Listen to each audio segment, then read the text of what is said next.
तो इस वीडियो में हम रॉय लोपेज ओपनिंग के बारे में जानेंगे। तो रॉय लोपेज ओपनिंग खेलने के लिए आपको इस पॉन को पहले 2 कदम पुश करना पड़ेगा। आप अगर वाइट के साथ खेल रहे हैं तो ये ओपनिंग वाइट के लिए है और ब्लैक यहाँ से E5 के लिए जाता है तो फिर आप नाइट F3 करके इस पॉन पर प्रेशर बना सकते हैं और ब्लैक फिर अपने नाइट से इस पॉन पर सपोर्ट बनाता है। तो फिर उसके बाद बिशप B5 करके इस नाइट पर प्रेशर बना सकते हैं। तो इसमें पूरा जो स्ट्रक्चर बना इसे रॉय लोपेज ओपनिंग कहा जाता है। तो आप इस नाइट पर प्रेशर बना रहे हैं क्योंकि ये नाइट ने इस पॉन पर सपोर्ट बनाया हुआ है। तो अब देखते हैं कि ब्लैक यहाँ से किस तरीके से कंटिन्यू कर सकता है। तो ब्लैक यहाँ से A6 मूव कर सकता है और बिशप पर प्रेशर बना सकता है। और फिर आप ऐसा सोच रहे होंगे कि इस नाइट को कैप्चर करके हम इस पॉन को कैप्चर कर सकते हैं। तो चलो देखते हैं कि क्या होता है जब हम इस नाइट को एक्सचेंज करवाते हैं। बिशप टेक्स नाइट और फिर डी टेक्स बिशप और इस पॉन को कैप्चर करते हैं, लेकिन फिर क्वीन D4 आ जाएगा और फिर नाइट और पॉन दोनों पर अटैक बनेगा और यहाँ से वाइट अपने नाइट को बचाता है। तो फिर क्वीन टेक्स E4 चेक और किंग मूव होता है तो कैसलिंग का चांस चला जाएगा और वाइट अपनी क्वीन को लाता है बीच में।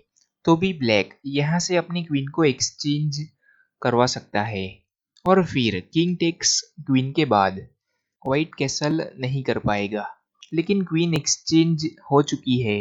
तो फिर वाइट अगले मूव में अपने रुक को E1 पर ला सकता है और फिर अपने किंग को F1 पर ला सकता है, लेकिन ब्लैक के बिशप के डायगोनल खुले हैं तो ब्लैक जल्दी ओपनिंग कर पाएगा और साथ में ब्लैक दोनों साइड पर कैसल के लिए भी जा सकता है। लेकिन इस केस में शुरुआत में ही बहुत एक्सचेंजेस हो जाएंगे, तो शुरुआत में ही अपने बिशप को एक्सचेंज करवाना अच्छी बात नहीं है। तो यहाँ से आप अपने बिशप को A4 पर ले सकते हैं पीछे और फिर ब्लैक अपनी ओपनिंग जारी रखता है नाइट F6 करके और इस पॉन पर प्रेशर बनाता है। लेकिन फिर आप इस पॉन को छोड़कर पहले किंग साइड कैसल के लिए जा सकते हैं और ब्लैक फिर इस पॉन को कैप्चर करता है तो आप रूक E1 करके नाइट पर प्रेशर बना सकते हैं और नाइट मूव होने के बाद इस पॉन को कैप्चर कर सकते हैं या फिर D4 मूव करके इस पॉन पर प्रेशर बढ़ा सकते हैं क्योंकि ये पॉन पिन है। और रूक E1 के बाद ब्लैक अगर यहाँ से इस नाइट को मूव ना करके पहले D5 करके नाइट पर सपोर्ट बनाता है तो फिर हम इस नाइट को बिशप के बदले में एक्सचेंज करवा सकते हैं और फिर एक्सचेंजेस होने के बाद नाइट पर प्रेशर बनेगा तो नाइट मूव होने के बाद इस पॉन को ले सकते हैं और नेक्स्ट मूव में नाइट मूव होने के बाद डिस्कवर चेक रुक से आएगा तो ब्लैक अपने बिशप को E7 पर डेवलप करता है तो नाइट टेक्स C6 और फिर क्वीन और बिशप दोनों पर प्रेशर बनाया जा सकता है। तो इस पॉन पर भी प्रेशर है या फिर ब्लैक अपने लाइट कलर्ड बिशप को E6 पर डेवलप कर सकता है तो भी हम इस पॉन को तो ले ही सकते हैं और फिर प्रेशर क्वीन पर बनेगा। तो वापस वही नेचुरल पोजीशन पर आते हैं।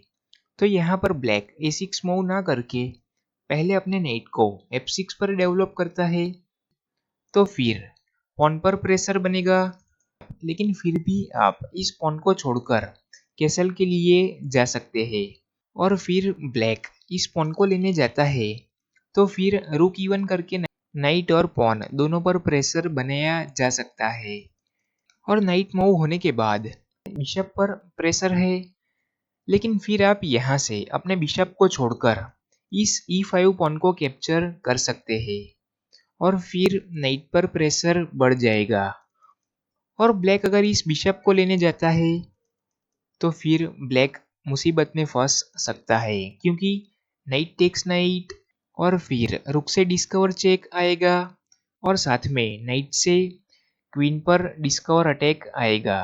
तो ब्लैक की क्वीन चली जाएगी। तो ब्लैक को यहाँ पर संभल कर खेलना पड़ेगा। तो ब्लैक अपने बिशप को डेवलप करता है E7 पर इस डिस्कवर चेक को प्रिवेंट करने के लिए। तो फिर व्हाइट अपने बिशप को बचा सकता है, F1 पर भी ला सकते हैं। और ब्लैक अगर यहाँ से D6 मूव करके कंटिन्यू करता है इस पॉन को ना लेकर, क्योंकि ब्लैक अपने बिशप को डेवलप करके इस नाइट को पिन करना चाहेगा। तो फिर व्हाइट यहाँ से रूक E1 करके इस पॉन पर सपोर्ट बना सकता है, और बिशप G4 के बाद ये नाइट पिन कर सकता है ब्लैक। लेकिन फिर यहाँ से D4 मूव करके व्हाइट इस नाइट पर प्रेशर बनाने की कोशिश कर सकता है, क्योंकि ये नाइट पिन है। तो ब्लैक इस पॉन को ले लेगा अपने पॉन से, और फिर ये पॉन मूव होने के बाद यहाँ से E5 कर सकते हैं, और पॉन और नाइट पर प्रेशर बनाया जा सकता है। तो ब्लैक इस पॉन को भी कैप्चर कर सकता है, और फिर व्हाइट इस पॉन को ले सकता है अपनी क्वीन से, क्योंकि ये ई पॉन पिन है और साथ में ये नाइट भी पिन है। तो ब्लैक अपनी क्वीन को एक्सचेंज करवाता है, तो नाइट से क्वीन को ले सकते हैं और साथ में प्रेशर नाइट पर बनेगा। लेकिन यहाँ से ये बेहतर मूव नहीं है इस पॉन को कैप्चर करना। बेहतर मूव यहाँ से नाइट टेक्स E5 है। व्हाइट अपनी क्वीन को सेक्रीफाइस कर सकता है, और इस केस में ब्लैक इस क्वीन को लेने जाता है, तो फिर नाइट टेक्स नाइट, और ये सेक्रीफाइस नहीं रहेगा, क्योंकि फिर डिस्कवर चेक नेक्स्ट मूव में रुक से आ रहा है, और नाइट मूव होने के बाद क्वीन पर भी डिस्कवर अटैक बनेगा। तो ब्लैक अपनी क्वीन को नहीं बचा पाएगा। तो ब्लैक अपने बिशप को लाता है बीच में, तो knight takes queen, discover check bishop से आ रहा है। तो किंग टेक्स नाइट के बाद व्हाइट इस बिशप को ले सकता है, और फिर ब्लैक का किंग सेंटर में ही रहेगा, और साथ में ब्लैक एक माइनर पीस डाउन है। तो ब्लैक को फिर बहुत दिक्कतों का सामना करना पड़ेगा। तो वापस नेचुरल पोजीशन पर आ चुके हैं, और ब्लैक A6 मूव करता है, और हम अपने बिशप को A4 पर मूव करते हैं। तो ब्लैक इस तरीके से कंटिन्यू करता है और इस पॉन पर प्रेशर बनाता है।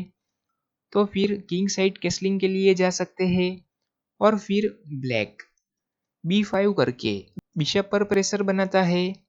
तो बिशप B3 करके इस डायगोनल पर प्रेशर बनाया जा सकता है, और फिर ब्लैक अपने बिशप को डेवलप करता है C5 पर और प्रेशर बनाता है F2 पॉन पर। लेकिन फिर व्हाइट भी यहाँ से C3 मूव करके नेक्स्ट मूव में इस बिशप पर प्रेशर बना सकता है, और कैसल के बाद D4 और बिशप पर प्रेशर है, तो E टेक्स D4 और C टेक्स D4 के बाद बिशप को मूव करना पड़ेगा, और इस तरीके से ये पॉन भी मूव हो जाएगा, और इस तरीके से ये पॉन सेंटर में आ जाएगा और सेंटर पर अच्छा कंट्रोल बना पाएगा, और नाइट अपने नेचुरल स्क्वायर पर भी डेवलप कर सकते हैं,